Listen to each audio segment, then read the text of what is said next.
Good morning everyone. এই যে আজকে তো ফলোয়ারি অমাবস্যা, তো পুজো সকাল সকাল একদম স্নান ধান করে রেডি হয়ে গেছি পুজো দিতে যাব বলে। যে আমি আর পাপাই বেরিয়ে পড়েছি, এখন বেরোচ্ছি মন্দিরে যাব বলে পুজো দিতে।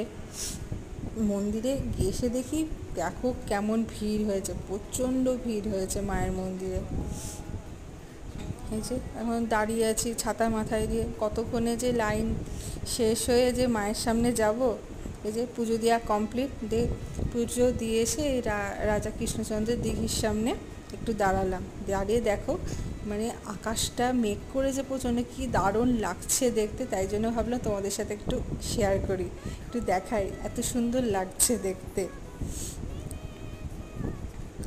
এই যে বাড়ি চলে আসলাম, বাড়ি এসে যে মায়ের কোলে উঠে পড়েছে, কতক্ষণ মাকে দেখিনি। তো আবার দেখা হবে তোমাদের সাথে নেক্সট মিনি ব্লগে।